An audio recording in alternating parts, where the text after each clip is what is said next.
মানুষের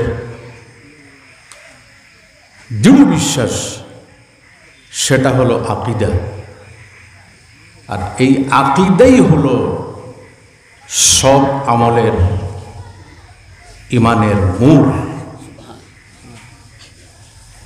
এজন্য আল্লাহর হাবিব আকা আলাইহিস সালামকে মানতে হবে যে নবীজি আল্লাহর দেওয়া সর্বগুণে গুণান্বিত। আপনারা মানেন তো? আল্লাহর হাবিব আকা আলাইহিস সালাম সর্বগুণে গুণান্বিত। এজন্য আমরা আহলুস সুন্নাত ওয়াল জামাতের অনুসারী যারা, আমরা নবীজিকে কখনো কোনো মানুষ দ্বারা হেয় সম্পন্ন করতে আমরা টোটালি রাজি না। গতিকে সেই নবী সাল্লাল্লাহু আলাইহি ওয়াসাল্লামের যে বাণীগুলা আজকে গোটা পৃথিবীতে অন্য কোনো ধর্মীয় নেতাদের বাণী রিসার্চ করা হইতেছে না, গবেষণা করা হইতেছে না, কিন্তু গোটা পৃথিবীতে কোরআন এবং হাদিস নিয়ে গবেষণা হইতেছে। আল্লাহর হাবিবের হাদিস সমূহ থেকে আমি একটা হাদিস আপনাদের সম্মুখে তিলাওয়াত করছি। তার আগে রিলেটেড আল্লাহর কোরআন কালামুল্লাহ শরীফ থেকে একটা আয়াত শরীফ তিলাওয়াত করছি। আল্লাহ সুবহানাহু ওয়া তাআলা ইরশাদ করেন, সুম্মা লা তুসআলুনা ইয়াউমা ইযিন আনিন নাঈম। হে আমার বান্দাগণ, নারী পুরুষ সবাই কিয়ামতের দিন প্রত্যেকটা নেয়ামত সম্বন্ধে তোমাদেরকে জিজ্ঞাসা করা হইবে। আমি হাদিস যেটার সঙ্গে তিলাওয়াত করছি সেই হাদিসের মধ্যে ৬০টা বিষয়ের উল্লেখ আছে। কয়টা বিষয়ের? এমনিতেই কিয়ামতের দিন কত জায়গায় যে কত ধরনের কোয়েশ্চন প্রশ্ন করা হবে তার কোনো ঠিক নেই, কিন্তু ৪টা প্রশ্নের উত্তর যত সময় পর্যন্ত মানুষ না দেবে কিয়ামতের ময়দান থেকে তার কদম সরানো সম্ভব হবে না। ৪টা প্রশ্নের উত্তর আমার টাইমের ভিতরে আমি এই ৪টা নিয়ে যথাসম্ভব আলোচনা করব। টাইম শেষ হয়ে গেলে যদি কোনোটা বাকি থাকে তাহলে আপনারা কিন্তু মাফ করবেন। এই ৪টা প্রশ্নের মধ্যে সর্বপ্রথম প্রশ্ন হলো আন উমরিহি ফিমা আফনা, তিরমিজি শরীফের হাদিস।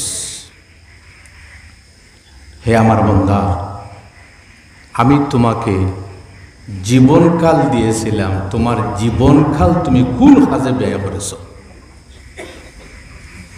আমরা মনে মনে ভাবতেছি মরব, কিয়ামতের দিন উঠব, কোনো চিন্তা নেই, দৌড় দিয়ে জান্নাতে প্রবেশ করব, সুজা।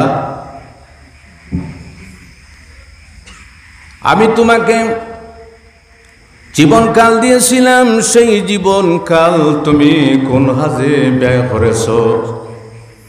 ভালো কাজে ব্যয় করেছ না মন্দ কাজে ব্যয় করেছ? নেক কাজে ব্যয় করেছ না বদ কাজে ব্যয় করেছ? সেটা নিয়ে কিন্তু কিয়ামতের দিন আল্লাহ জিজ্ঞাসা করবে। মানুষের জীবন এত মূল্যবান আর মানুষের জীবন এত মূল্যহীন হয়, মূল্যবান হয় মূল্যহীন হয়।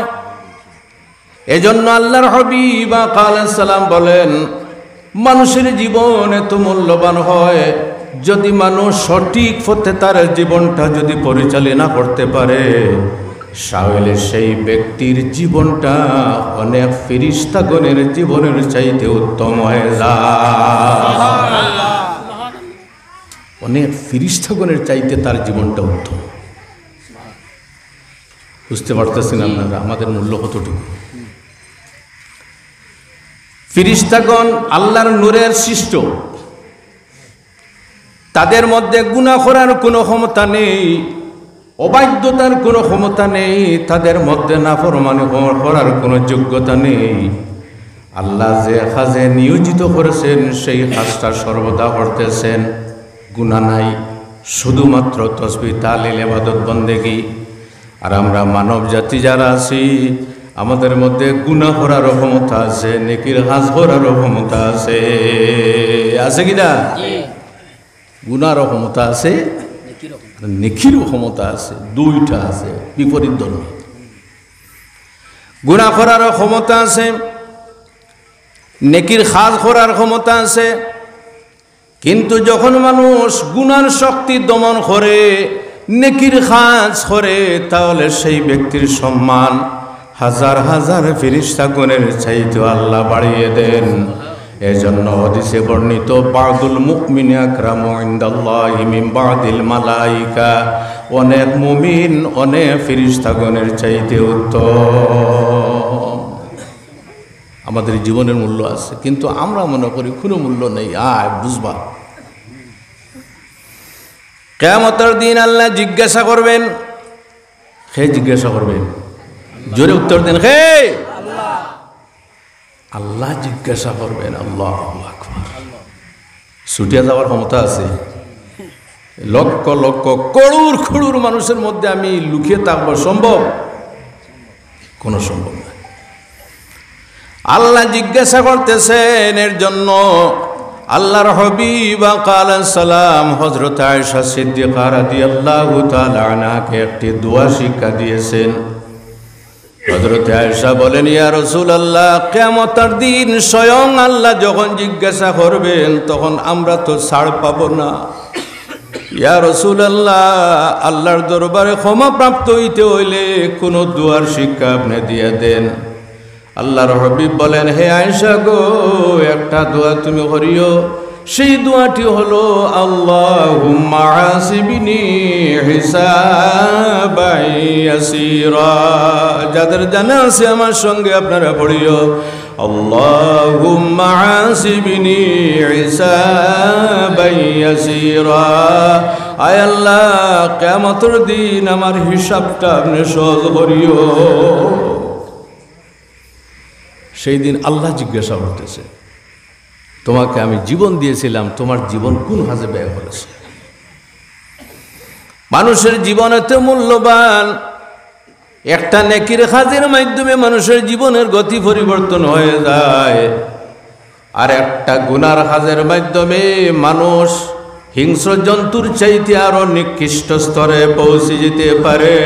কোরআন শরীফে আল্লাহ বলেন, উলাইকা কাল আনআম বাল হুম আদাল। যারা আল্লাহর অবাধ্য, আল্লাহ রাসূলের অবাধ্য, তারা চতুষ্পদ জন্তুর চাইতে আরো নিকৃষ্ট। কিন্তু মানুষ যখন ভালো কাজ করে, যেমন আপনারা আজকে ওয়াজের মাহফিলের আয়োজন করেছেন, ওয়াজের মাহফিলে বসে আল্লাহ এবং আল্লাহর কোরআনের আলোচনা শুনতেছেন, আল্লাহর হাবিবের আলোচনা শুনতেছেন, অত্যন্ত ভালো কাজ।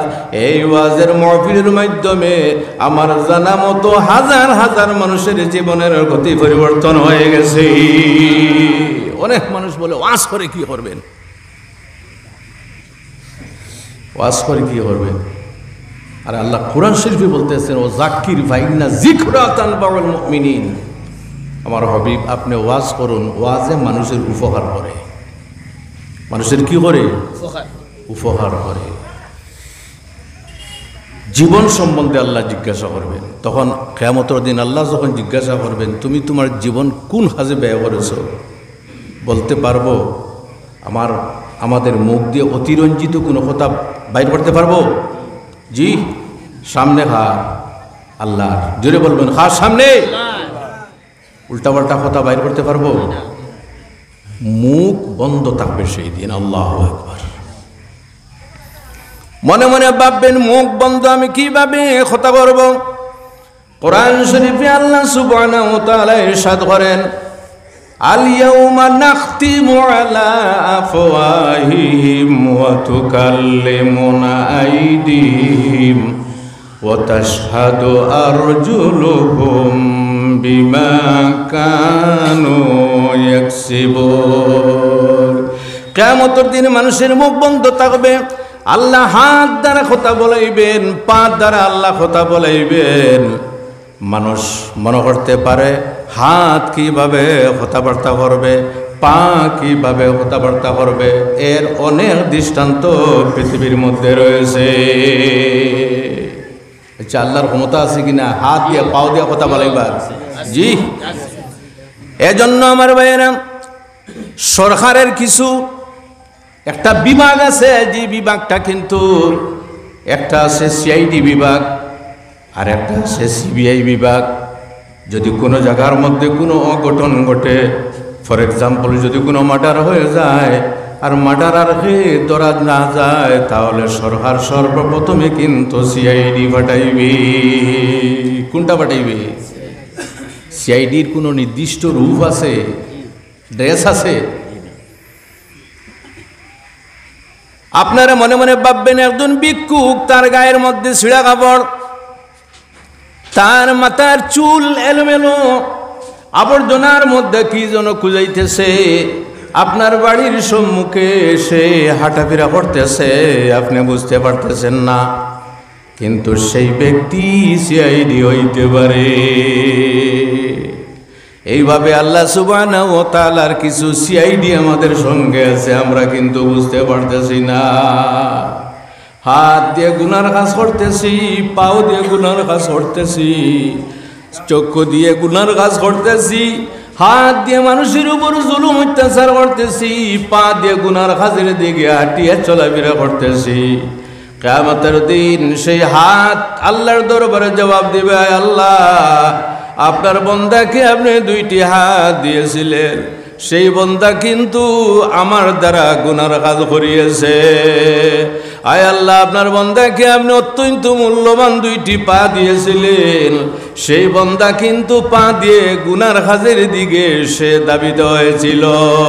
আজকে আমি আপনার দরবারে সাক্ষ্য প্রদান করতেছি, আপনার বান্দার হাত এবং পা দ্বারা সে গুনার কাজ করছে। আর যখন আমার ভাইরা হাত পা যখন সাক্ষী দিবে, তখন তুমি তোমার নিজের সাক্ষীর কারণে তুমি বিপদী হয়ে গেছো। আল্লাহ সুবহানাহু ওয়া তাআলা বলবেন, হে আমার ফেরেশতাগণ, এই বান্দাকে ধরো এবং দুজকের দিকে তোমরা পাকড়াও করে নিয়ে যাও। নাউযুবিল্লাহি মিন যালিক। নিজের সাক্ষী নিজে বিপদী, ঠিক কিনা? এটা উত্তর দেন, নিজের সাক্ষী নিজে বিপদী। এই যে আপনার ওয়াজের মাহফিলে মসজিদের ভিতরে বসে আছেন, এই জায়গা আপনাদের জন্য কিয়ামতের দিন সাক্ষী প্রদান করবে। আল্লাহ, যতটুকু জায়গা পর্যন্ত আপনি বাড়ির থেকে হেঁটে হেঁটে ওয়াজের মাহফিলে এসেছেন, মসজিদে নামাজ পড়ার জন্য আপনারা আসেন, প্রত্যেকটা কদমের মাটি কিয়ামতের দিন আল্লাহর দরবারে সাক্ষী দিবে। এজন্য মানুষ যখন মারা যায়, মারা যাওয়ার পরে যে জায়গার মধ্যে মানুষ নামাজ পড়ে, সেই জায়গা 40 দিন পর্যন্ত আল্লাহর দরবারে ক্রন্দন করতে থাকে। জয় আল্লাহ, আপনার বান্দা আমার উপরে নামাজ পড়তো, আজকে আপনার বান্দা দুনিয়া থেকে বিদায় নিয়ে গেছে। আয় আল্লাহ, আমি আপনার দরবারে বিধান করতেছি, আপনার বরদার জন্য আপনি দুজকের আগুন হারাম করে দাও। কিন্তু যখন কোনো মানুষ গুনার কাজ করে, কিয়ামতের দিন যখন সাক্ষী দেওয়া হইবে, তার হাত সাক্ষী দিবে, পা সাক্ষী দিবে, আল্লাহর বান্দা সেই দিন আফসোস করবে। কিন্তু সেই দিন আফসোস করলে আর আফসোস কোনো কাজে আসবে না। আমার ভাইরা, যখন কোনো মানুষ কিয়ামতের দিন সে তার হাত সাক্ষী দিবে, যায় আল্লাহ আপনার বান্দা ওয়াজের মাহফিলে যাওয়ার জন্য তাড়াতাড়ি সে তার কাপড় পরিধান করছে, আসতে সময় সে সালাম দিয়েছে এবং ভালো মানুষের সঙ্গে মুসাফা করেছে। আয় আল্লাহ, পা দিয়ে হেঁটে হেঁটে মসজিদে এসেছে, ওয়াজের মাহফিলে এসেছে। আয় আল্লাহ, আপনার বান্দা ভালো কাজ করেছে। আল্লাহ বলবেন, হে আমার বান্দাগণ, আমার ফেরেশতাগণ, আমার বান্দা ভালো কাজের জন্য তার শরীরে শক্তি ব্যয় করেছে। আমি মওলা আমার রহমতের দরিয়ার মধ্যে জুস এসে গেছে, আমি আল্লাহ তার জীবনের গুনাহগুলি মাফ করে তাকে আমি জান্নাত নসিব করে দিলাম। আল্লাহর ক্ষমতা আছে কিনা? এজন্য আমার ভাইরা, আমাদের জীবনের মূল্য আছে,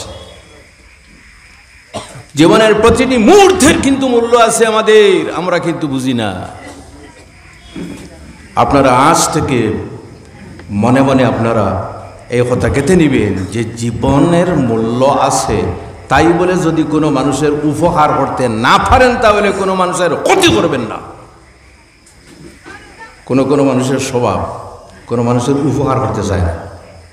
আপনাদের এলাকার কথা বলতেছি না, হয়তো নাই হইতে পারে।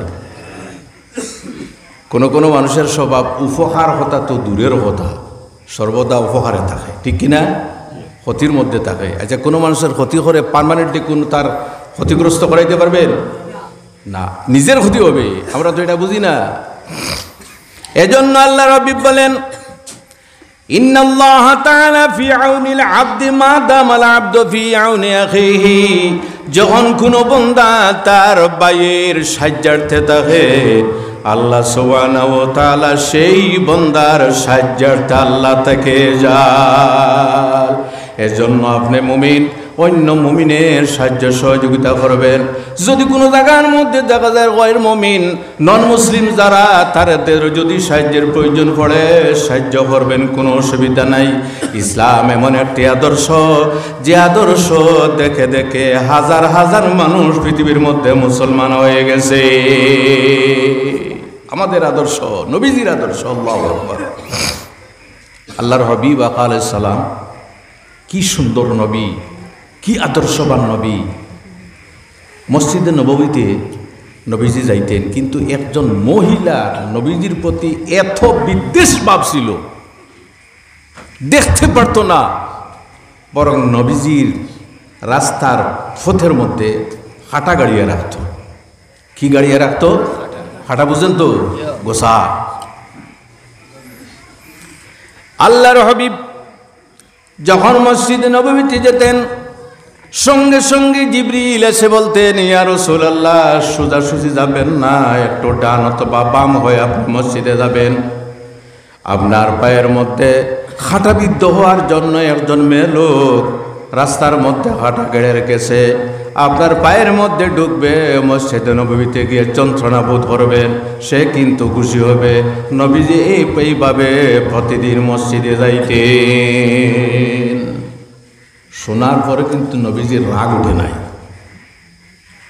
নারাজ হন নাই। আমরা যদি হইতাম তাহলে খেরে বলতাম কিনা?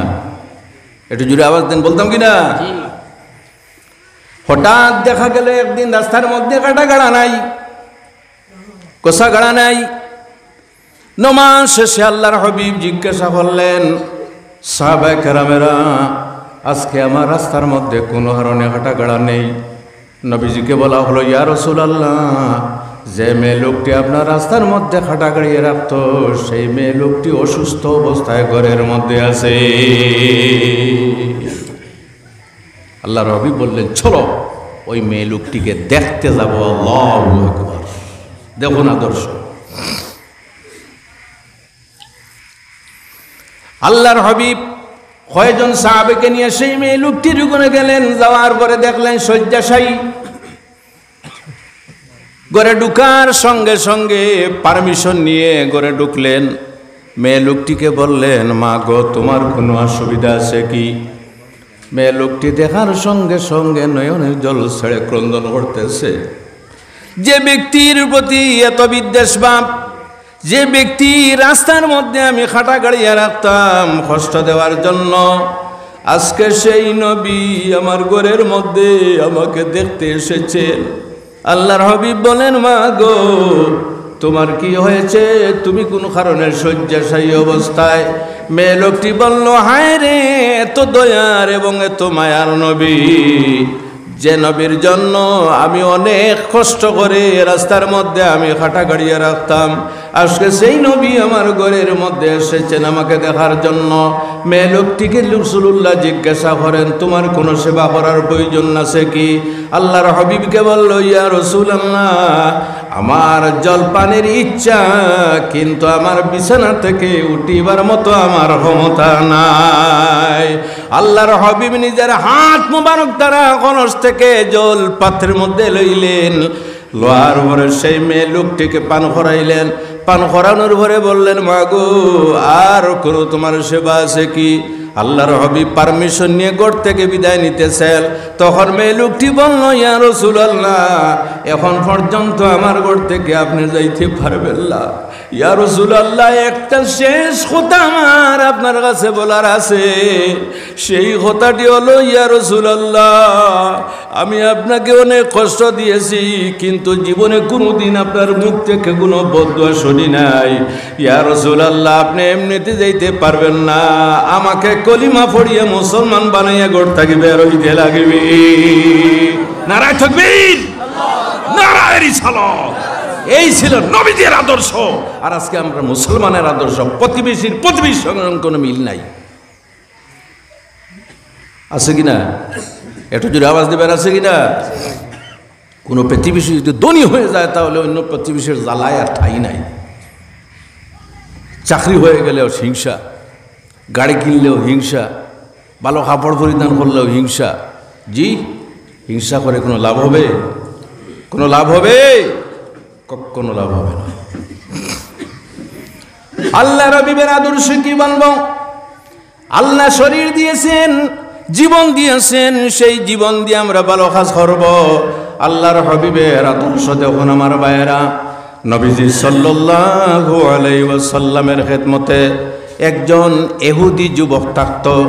নবীজি এমন দয়াল নবী, শুধুমাত্র মুসলমানদের জন্য নয়, দ্বীন ইসলাম যেভাবে সর্বধর্মের মানুষের জন্য আল্লাহ দান করেছেন, এইভাবে নবীজি সাল্লাল্লাহু আলাইহি ওয়াসাল্লাম গোটা পৃথিবী বাসিন্দাদের জন্য আল্লাহ রহমতুল লিল আলামিন বানিয়ে পাঠিয়েছেন। একজন ইহুদি যুবক নবীজির কাছে থাকত। সেই যুবকটি থাকতে থাকতে নবীজির ভালোবাসা তার অন্তরে সৃষ্টি হয়ে গেল। কার ভালোবাসা? একটু উত্তর দেন না আপনারা। কার ভালোবাসা? নবীজির ভালোবাসা ছাড়া কোনো ঈমান কমপ্লিট হইতে পারে না কখনো, মনে রাখবেন।